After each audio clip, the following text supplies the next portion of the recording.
ഹൈസ്കൂളിലായ കുട്ടികളുണ്ടെങ്കിൽ പേരൻസിന് ആകെ ടെൻഷൻ ആയിരിക്കും അല്ലെ. ഇനി ഏത് കോഴ്സിന്റെ ഫൗണ്ടേഷൻ ആണ് കൊടുക്കേണ്ടത്, എങ്ങനെയാണ് അവരെ ഒരു നല്ലൊരു കരിയറിലേക്ക് എത്തിക്കാനായിട്ട് ചെയ്യേണ്ടതെന്നൊക്കെ.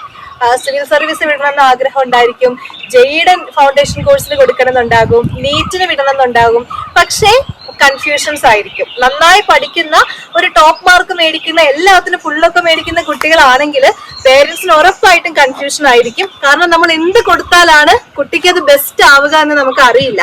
അപ്പൊ അതിന് വേണ്ടിയിട്ടാണ് നമ്മൾ ആദ്യം തന്നെ കുട്ടിയുടെ സ്കില്ല് മനസ്സിലാക്കണം. പക്ഷെ ഈ ഒരു പ്രായത്തില് കുട്ടിക്കും അത് കറക്റ്റ് ആയിട്ട് തന്നെ അറിയണം എന്നില്ല. എന്താണ് അവരുടെ സ്കില്ലെന്ന് അവർക്ക് തന്നെ മനസ്സിലാകണമെന്നില്ല.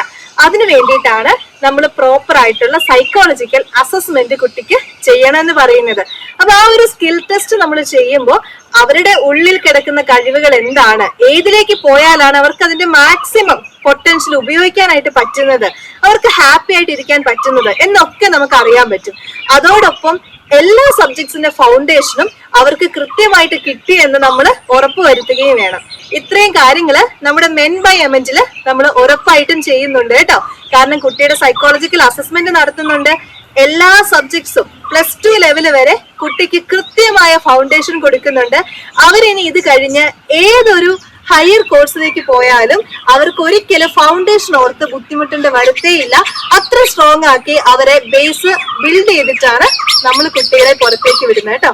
അപ്പോൾ കൂടുതൽ ഡീറ്റെയിൽസിനായിട്ട് താഴെ കാണുന്ന നമ്പറിൽ വേഗം തന്നെ ഒരു മെസ്സേജ് അയച്ചോളൂ കേട്ടോ.